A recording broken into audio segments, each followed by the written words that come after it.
In this video, we're going to talk about solving systems of equations using substitution. Very typically, this is the second of 4 techniques that are studied when you're first learning to solve systems of equations. The first is usually graphing, because by this point you have learned how to graph lines.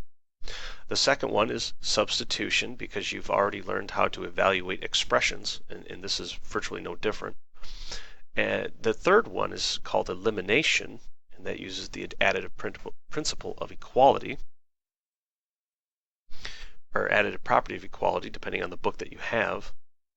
And then the fourth is typically matrices, and they run a little different, but kind of the same idea. Now, as we start to dive into the system here, step 1, I try to break these down into very small steps, so I'm only doing a little bit at once. Step 1, solve for one of the equations for a variable in terms of the other variable or variables. In other words, we want to have x equals or y equals. That's all we want. We don't want anything else with it. Okay, so what we're going to do then is we're going to go ahead. I start off by labeling using numbers, and then later on I'll use letters when I combine the numbers. You'll see that in a subsequent video. But I typically label these so I can keep my brain straight. Otherwise, I have real problems with secretarial work and keeping all my stuff in line and in a row. Now, step 1, solve one of the equations for a variable in terms of the other variables. You might want to choose this carefully. 3 does not go into 8, 8 does not go into 3, 3 does not divide 2. You're going to have to divide if you try to work with equation 1. However, if you look at equation 2, x is all by itself already. There's no coefficient in front of it other than positive 1. And so we're not going to have to divide. I'm going to choose to solve 2 for x. And so I'm going to get x plus 2y is equal to negative 1. I'm going to subtract 2y from both sides. And when I do that, these eliminate, and there's a reason why I choose that particular word instead of cancel. And I get negative 2y minus 1 is equal to x. Okay, so I've satisfied step 1. I've solved one of the equations for one of the variables in terms of the others. Step 2, use the identity in step 1, and so this is the identity, that x is equal to that, to rewrite the next equation in terms of the other variables. The next equation perhaps might be equation 1, it might be equation 3. In this case, we only have 2 equations, and so we're going to choose the other equation. So we are going to rewrite equation 1, but we're going to use x equals negative 2y minus 1. So instead of putting x there, I'm going to put negative 2y minus 1. And remember, that goes in parentheses. So I have, and let's move up so we can see the original equation. We have 3 times x, but instead of x, I put 2y minus 1.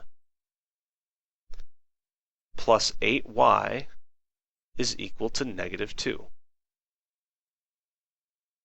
That's it. That's step 2.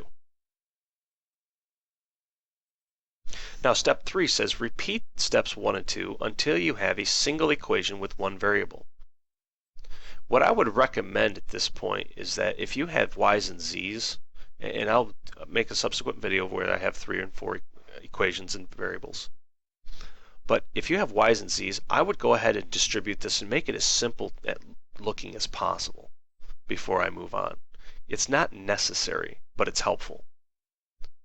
And so since I've already satisfied step 3, I'm going to move on to step 4, which is solve for the variable. And so since this is my equation, I'm going to go ahead and solve for y. So I have 3 times negative 2y minus 1 plus 8y is equal to negative 2. If I distribute, choose a different color here, distribute, then I get negative 6y minus 3 plus 8y equals negative 2. If I combine like terms, I get 2y, and that takes care of the y's, minus 3 equals negative 2. At this point, go ahead and add 3 and divide by 2 to solve for y. And so I'm going to add 3. I'm going to have to move this over because I ran out of space. Those eliminate. I get 2y, and I'm going to bring this up here. 2y is equal to 1. If I divide by 2 on both sides, these cancel to make 1. Y is equal to 1/2. Now I have a value of y. Step 5 says use your answer from step 4, y equals 1/2, and substitute that value into its variable in the previous equation. Okay, the previous equation should have 2 variables. Notice that my previous equation is not equation 1. Or I'm sorry, it is not, it's not equation 1. I only have 1 variable in equation 1 now. My previous equation was the one that I used before. That was equation 2. So let me rewrite that down. Equation 2 was x plus 2y equals -1. However, we did find that x is equal to -2y minus 1. I don't care which one you use. It doesn't matter. They'll both work. The only thing I would say is if you've made a mistake in your solving for a variable, it's going to follow throughout. And so if you've messed up this, which I do a lot, I have to rework these problems quite a bit just simply because I work too fast. Go slow. It's a lot easier. And so you want to be very careful, but if you're confident this is correct, go ahead and use that.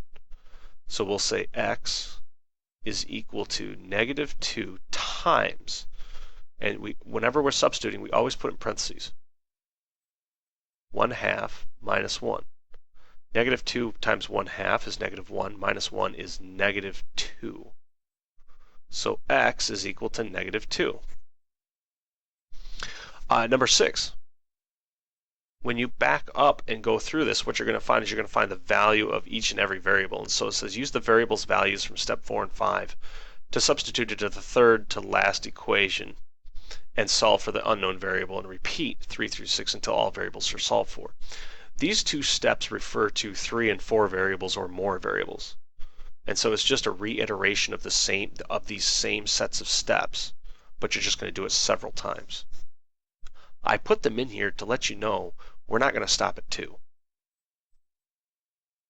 But now we have x equals -2 and y equals 1/2. And so we go here, we say, okay, step 8, the solution is written as an ordered n tuple. When you're dealing with 2 equations, 2 unknowns, this is an ordered pair. When you're dealing with 3 equations, 3 unknowns, it's an ordered triple. The generic form is called an n tuple. After that, I know a lot of people tend to just call them 4 tuple, 5 tuple, 6 tuple, rather than quadtuple, quintuple, hextuple, or the Roman versions of those. So here's my example. And so what I would want to do is I would want to say x comma y, that ordered pair, is equal to -2 comma 1/2. And that means that x equals -2 in our case, and y equals 1/2 in our case. And those are the only variables that we have. So all substitutions work like this. Probably the hardest thing is choosing which variable to solve for and which equation to do it in. After that, it's very step by step.